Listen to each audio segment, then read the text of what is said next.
Hello বন্ধুরা, কেমন আছো সবাই? রায় কাহিনীর নতুন একটা ভ্লগে সবাইকে ওয়েলকাম। এখন বাজে সকাল 9:05। আমি চলে এলাম নতুন একটা ভ্লগ নিয়ে। আর আমি তো সকালবেলা পেপার খোলার টাইম পাইনি, সেটা ফোন করে জানালো যে পেপারে তো আমাদের নাচের স্কুলের খবরটা বেরিয়েইছে অনুষ্ঠানের, আর ছবিটা বেরিয়েছে আমাদের রানারের। এই দেখো আমি, মানে এই যে কি ভালো লাগছে আমার, আমি কি বলবো, দাঁড়াও মাকে বলি। মা, এ দেখো পেপারে ছবি বেরিয়েছে আমাদের রানার নাচের, আমাদের অনুষ্ঠানটার খবর বেরিয়েছে। দেখো পেপারে ছবি বেরিয়েছে, এই দেখো, এই দেখো, এই দেখো, এটা আমি। আচ্ছা আচ্ছা, এটা শ্বেতা।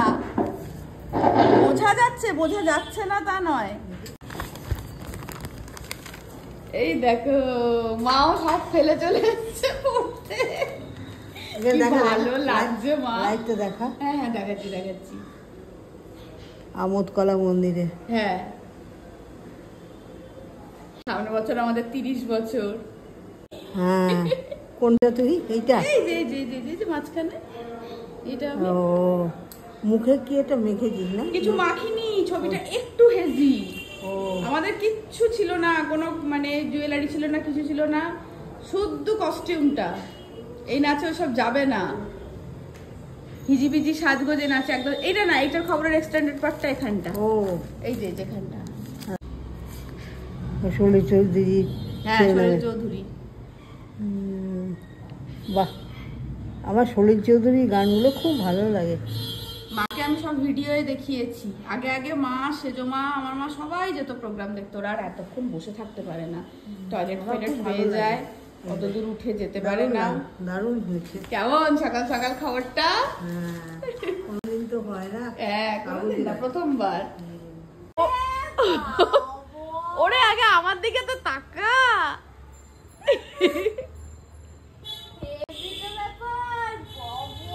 বিরিয়ানি খাওয়া, বিরিয়ানি খাওয়া। এই স্যার বলছেন তোর মা তো ব্লগটা মেনলি বানায়, খুবই ভালো বানান উনি ব্লগে খুব সুন্দর লাগে ওনার প্রেজেন্টেশন। মাঝখানে তোকে না নিলেই নয়, একটা বাচ্চা মেয়ে ঘুরঘুর করতে থাকে ব্লগের মাঝে। সঙ্গে দুটো বাচ্চাকে দেখেননি? এই দেখো, হ্যাঁ, এই দেখো, এই যে খবরটা পড়ো। দেখো আমাকে চিনতে পারছো কিনা? বহরমপুরের খাগড়ার নাচের প্রতিষ্ঠান। এই দেখো, প্রথমটাই তুই? হ্যাঁ, এই যে এই যে হ্যাঁ, দেখেছিস? মায়ের কাছে তুই মেয়েকে চিনতে ভুলা, যতই হেজি ছবি হোক না কেন। কেমন লাগছে? ভালো। আমি তো পেপার দেখলাম, তাহলে খেয়াল করলাম না পিছনে পাতাটা এখনো পড়িনি। বিরিয়ানি খাওয়াও। খাওয়াবো। সে 10টা বাজতে 5 আছে, আমার দেরি হয়ে গেছে পেপার নিয়ে এদিক ওদিক করতে করতে। আমি এবার দোকানে নামবো, রান্না এসে করবো। আজকে ডিমের ঝোল আর ভাত। মা বলেছে আজকে সেদ্ধ ভাত খাবে। আমি আসবো, চটপট করে ডিমের ঝোল আর ভাত করবো। একদিকে ভাত, একদিকে ডিমের ঝোল। 12:30টায় উঠলেই আমার হয়ে যাবে। মা, আমি নামলাম। এটা একটা কি নতুন মিষ্টি তৈরি হয়ে এলো, এটার এখনো নামকরণ হয়নি, নামকরণ হবে। এটা না ডিমের কুসুমের মতো লাগছে, কুসুম ভোগ দিয়ে দাও। আজ কিন্তু আবার রোদ, কটা কেচে এসছি, কটা গিয়ে কাচবো। আচ্ছা, এবার একটা ভালো খবর বলি, সেটা হচ্ছে আলোর ব্যাগটা হারিয়ে যাওয়া তো তোমরা জানোই, তোমরা সবাই বারবার জিজ্ঞেস করছো পেয়েছে কিনা। এবার এতদিন পাইনি, এটা নিয়ে আমাদের চেষ্টা চলছিল। ফেসবুকে একটা পোস্ট করা হয়েছিল, আর একটা যেটা ব্যাপার হয়েছিল আমার ব্লগে, ওই টুকটুক কালার যেটা বলছিলাম, ফোন এসে গিয়েছিল, বলা হলো না। তো ফেসবুকে তো পোস্ট করা হয়েছিল। এবার আমি ব্লগ এডিট করতে গিয়ে দেখলাম যে আমি এক জায়গায় পরিষ্কার টুকটুকালার মুখটা দেখতে পাচ্ছি। সেটাকে আমি স্ক্রিনশট তুলে আলোকে পাঠিয়ে দিলাম। বললাম তুমি এটা ছবিটা দিয়ে পোস্ট করো, তাহলে মানুষের কাছে এটা পৌঁছবে তাড়াতাড়ি। এবং একজন না, দুজন ফোন করেন। দুজন বলেন যে আমি চিনি, একজন বলে যে আমি চিনি, আমার সঙ্গে দেখা হয় প্রায়ই। আর আরেকজন ফোন করেন, উনি বলেন যে আমি চিনি, আমাদের গ্রামে বাড়ি। উনি হরিহরপাড়ায় থাকেন, উনি বহরমপুরে থাকেন না, বহরমপুরে মাঝে মাঝে আসেন। তো ফোন নম্বর ওনারাই জোগাড় করে দেন। ফোন করে আলো কথা বলে এবং বলেন যে আমি ব্যাগটা ভালো করে রেখে দিয়েছি এবং ব্যাগটা আমি ফেরতও দিতে গিয়েছিলাম, কিন্তু আমি কাউকে দেখতে পাইনি। মানে আমরা যতক্ষণ দাঁড়িয়েছিলাম ততক্ষণ তো উনি আসেন। এবার উনিই বা কী করে জানবেন? উনিও বুঝতে পারছেন না যে ব্যাগটা কোথায় কিভাবে ফেরত দিতে হবে। উনি ফেরত দিতে এসেছিলেন রবীন্দ্র সদনের মধ্যে, ততক্ষণে তো আমরা ভেতরে ঢুকে গেছি, অনুষ্ঠান চলছে। এবার উনি অনেকক্ষণ বাদে বুঝতে পেরেছেন যে ব্যাগটা থেকে গেছে এবং বুঝতে পেরেছেন যে আমাদেরই ব্যাগ, কিন্তু ততক্ষণ আমরা ভেতরে, তো সেজন্য উনি ফেরত দিতে পারেননি। তো কথাবার্তা হয়ে গেছে। এখনই আলো ফোন করেছিল, এই ব্যাগটা নিয়ে উনি আমাদের দোকানে আসছেন আর আলোও আসছে। যাক, তাহলে হারানো প্রাপ্তি হতে চলেছে। ব্লগের ভিডিওটার জন্য কিন্তু অনেক সুবিধা হয়েছে, কারণ মুখটা দেখা গেছে। ওটা পোস্ট করা নিয়েও একটা বিশাল কন্ট্রোভার্সি তৈরি হয়েছিল, মানে একটা গ্রুপে ওটা পোস্ট হয়ে গিয়েছিল। আমরা গ্রুপে করিনি, একজন ওটা গ্রুপে পোস্ট করেছিল, আমাদের সুবিধার জন্যই করেছিল, কিন্তু সেখানে প্রচুর কন্ট্রোভার্সি হয় যে এরকম ছবি দিয়েছেন কেন, ওয়ান্টেড বানিয়ে দিয়েছেন। কিন্তু আমাদের বক্তব্যে কোথাও এটা লেখা ছিল না যে দাদা ব্যাগটা চুরি করেছে।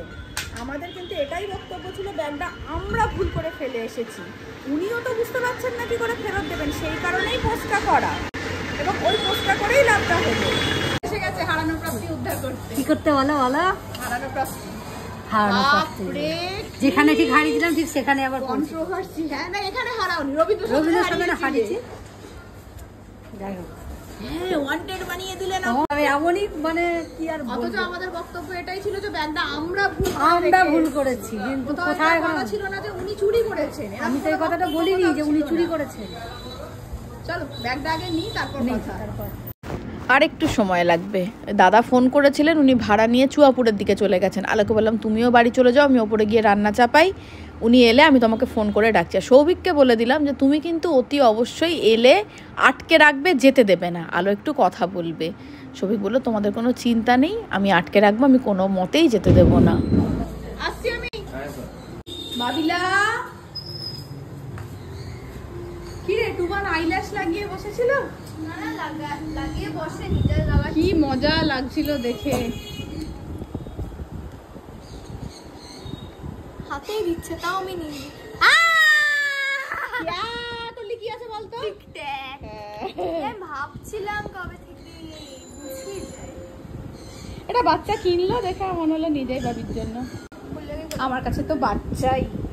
মেরে কবি একদম।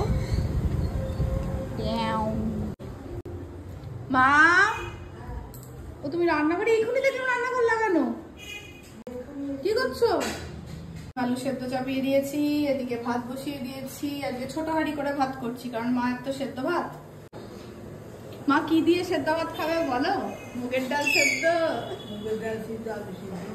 মা আজকে মুগের ডাল সেদ্ধ দিয়ে খাবে, মানে মুগের ডাল সেদ্ধ খেতে খুব ইচ্ছা করছিল। না না, আমি বলে না মা, আমি ডিম আর ভাত দুটোই কমিয়ে দিয়েছি। আসছি আমি। চটপট করে নিচে নামলাম, কারণ ওই দাদা ব্যাগটা নিয়ে আসছেন। আলো ফোন করলো, আমিও নেমেছি, আলোও ঢুকেছে আর দাদাও চলে এসেছেন ব্যাগটা নিয়ে। আপনাকে অসংখ্য ধন্যবাদ। তার জন্য আগে আগে ধন্যবাদ জ্ঞাপন করো। সত্যি বলতে অনেক অনেক ধন্যবাদ। আমি আপনার এটা দিয়ে আমার এই চারটা হলো। একবার ওই গুড়াবাজারে দিয়েছি, আমি জানতাম আমার না দাদা হোক খাবো না, ঠিক আছে গাড়িতে রেখে গেছিল, সেই মানি ব্যাগটা মারি করে আবার ওখানে ওর বাড়িতে গিয়ে দিচ্ছে, আমি খুলে দেখিনি। এই সেই ব্যাগ, বাপরে আলো, দেখি হাসি মুখটা দেখি, মানে দক্ষযোগ্য হয়ে গেল।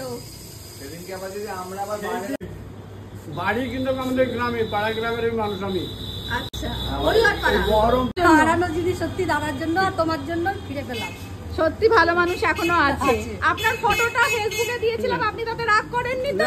আপনি বাড়ি নিয়ে গিয়ে সবাইকে দিয়ে খাবেন। আর একটা কথা যেটা না বললেই নয়, আলোর সঙ্গে যখন ফোনে যোগাযোগ হলো, আলো বলল যে আপনি ব্যাগটা নিয়ে আসুন। উনি বললেন আমি ব্যাগ দিয়ে চলে যাব। বললো না, আপনার সঙ্গে আমার দরকার আছে, আপনি কিন্তু দাঁড়াবেন। তখন ওনার প্রথম কথাই ছিল আপনি কিন্তু আমাকে কোনো টাকা পয়সা দেবেন না, আমি কিন্তু একটা টাকাও আপনার কাছ থেকে নেব না, এটা আমার কর্তব্য, আমি আপনাকে ফেরত দেব। ফোন নাম্বারটা আপনার থাকলোই। কত বড় উপকার করলেন আপনি জানেন না। আচ্ছা, আসবেন দাদা এদিকে। হ্যাঁ ঠিক আছে, আমি আচ্ছা, ভালো থাকবেন। এদিকে আসলে আসবেন। ভালো থাকবেন সবাইকে নিয়ে। ভালো থাকুন, আপনারাও থাকুন। অসংখ্য ধন্যবাদ। সত্যি অসংখ্য ধন্যবাদ।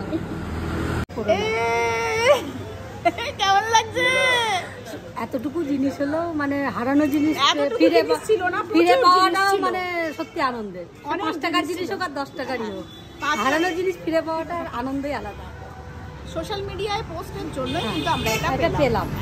সোশ্যাল মিডিয়াতে সবসময় খারাপ সেটা কিন্তু না, অনেক ভালো কাজ হয়। অনেক ভালো কাজ আমি হয়, যে খারাপ এত কাজও হয়। যে ভালোবাসা যেটাকে ভাবে মানুষগুলোকে নিবে পেয়েছি, এটাই অনেক। একটা দেখাও, এই যে এই যে এই সেই ব্যাগ, তারপরে সেলিব্রিটি এদিকে একটা কাণ্ড হয়েছে। আমার ভাতটা চাপিয়ে আমি গেছি, ওই যে ব্যাগটা নিতে এসেছিল না, হ্যাঁ ভাতটা গলে গেছে। বাবার ভালোই লাগে আমার। আমি ঠাম্মা এ করলো, ভাতটা থালায় ঢেলে তোর তুই যেটা খাবি সেটা ফ্যানের তলায় ঠিক আছে ঠিক আছে, একদিন হতেই পারে। তাও কমিয়ে দিয়ে আমি জুম করে করে ডিম ভাজাটা নিচ্ছি কারণ আমি ভয় পাচ্ছি যেতে কাছে। এবার আওয়াজ হচ্ছে চিরবির চিরবির, সেই জন্য আমি দূরে আছি। ওখানে দূরে পেঁয়াজ কাটা, আলু কাটা, এনে রান্না করা হবে।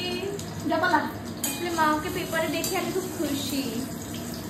মামে বলো মা, খাওয়াও। রান্নাটা হতে দেবে? না না, তুমি পেপারে তোমার ছবি বেরিয়ে। হ্যাঁ খাওয়া, বিরিয়ানি খাওয়া। না না, তুমি বিরিয়ানি পকেট মানি থেকে বিরিয়ানি খাওয়া, আমি বিরিয়ানিতেই খুশি। আমার পকেট মানি বউটা 20 টাকা, বিরিয়ানি। আমার পকেট মানি 10 টাকা 20 টাকা করে দেয়। আচ্ছা, পুজোর সময় যে টাকাগুলো পাস জমিয়ে রাখিস ওখান থেকে খাওয়া। আসছি মা, টাটা। দু প্লেট বিরিয়ানি 150-300 টাকা দাম। অনেক খরচা কর। 150 তো বাবা 150 খাওয়া। আসছি মা। ডিমের ঝোল হয়ে গেছে, আর ভাবলাম যে শুধু ডিমের ঝোল ভাত করবো, একটু পেঁয়াজ পোস্ত করবো। পোস্ত বাটছি, পেঁয়াজটা ভাজছি, বাজছে 1:35। আরে বাহ, পেঁয়াজ পোস্তার যা গন্ধ বেরিয়েছে। ও, আর হয়েছে ডিমের ঝোল। এরপরে আর নেই।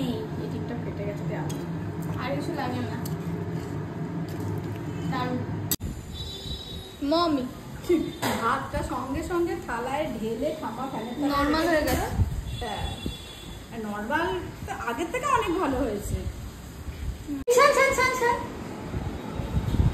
শোন না, আইল্যাশটা লাগিয়ে আমাকে একবার দেখাবি না? এই যে এইটা চোখের এইটা। না, আরে আমি তো ভিডিও টিপ দিতে হবে। হ্যাঁ টিপও দেবো। টিপ না, টিপ টিপ। না দেখাতে পারে না, দেখাতে পারে না। পেঁয়াজ পোস্ত, বাহ দারুণ হয়েছে, দেখে মনে হচ্ছে ভালো লাগছে। খেয়ে বলবে। আর এটা এই যে ডিমের ঝোল। এটা সুইটির বিখ্যাত ডিমের ঝোল, ফ্ল্যাটে খেয়েছিলাম, সে অসাধারণ সেসব দিন।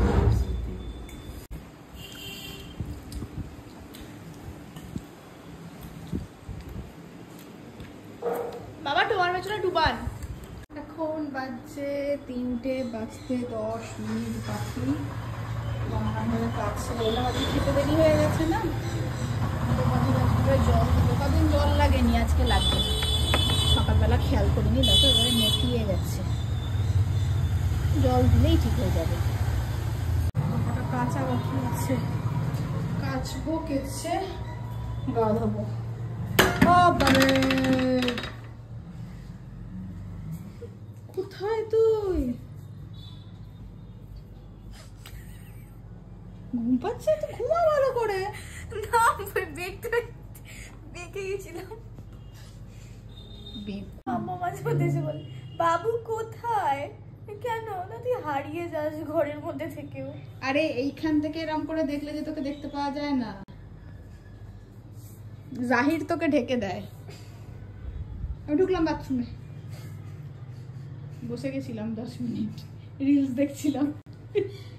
না, রাত 10 মিনিট আগে হতো। হয়েছে তোর হেলা দোলা হয়েছে? কি হলো? টুবানার বাবান খুঁজছিল। তোমার আবার রিসলেট নিয়ে পালিয়ে গেছে।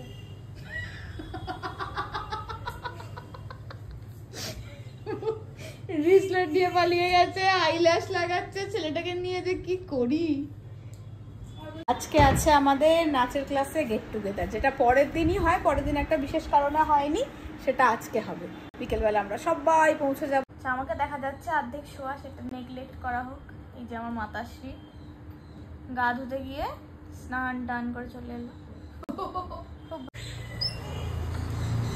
ভাবি মেলে দিয়ে গেছে, কাচতে কাচতে অর্ধেক এমনিই ভিজে গেলাম। তো মাথায় জল একটু ঢেলেই নি, শুকাবে না কিন্তু অনেকটাই ঝরঝরে হয়ে যাবে। কি করে পেলি? এইটা ওটা না, তাহলে কোনটা নিয়ে গেছে? ভালো বিজের আদায় করা যাচ্ছে না। এই মরেছে। এটা বোধ হবে আমি নিয়ে আসবো। সাদাটা যেটা পরে সেনকে মামার বাড়ি গেলি? হলুদটা যেটা আমার শখ করে ইয়ে থেকে গেলাম, দীঘা থেকে। চার মূর্তির একই কিনেছিলাম ওইটা। আচ্ছা আমি ওকে দেখতে পাই, ও খেলতে গেছে। মজা, ওকে আমি দাঁড়াবো। যদি খেলতে নিয়ে চলে যায় তাহলে এখন মুশকিল আছে। নিয়ে গেলেও পিটুনি খাবে, পিটুনি। এসে চা খেয়ে নিস, আমি তো বেরিয়ে যাব। আমি ঠিক আছে বাদেই চলে যাব। নজরে লাগিয়ে আমি লাগিয়ে দেবো, আমি লাগিয়ে দেবো।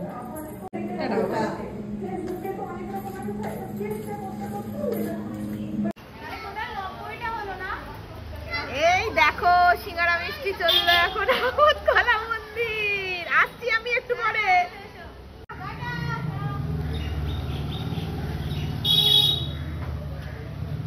আসলে এক একটা গ্রুপের না এক একটা টাইম দেওয়া আছে, সবাই যদি একসঙ্গে চলে আসে সেই জন্য। মানে এক একটা গ্রুপের এক এক রকমের বন্ডিং হয়ে রয়েছে, তো বাচ্চাদের গ্রুপটা এক সময় আসবে, প্রত্যেকটা গ্রুপের আলাদা আলাদা টাইমিং করা যায়। নবমী তো সবই সিস্টেমেটিক ওয়েতে হয়। এবার আমিও রেডি হয়ে আস্তে আস্তে যেতে হবে, সাজুগুজু করে যাব। এখন বাজছে 6:15। এই ব্লগটা এখানেই শেষ করছি। গেট টুগেদারের ব্লগ নিয়ে আবার ফিরে আসছি, ততক্ষণের জন্য টাটা।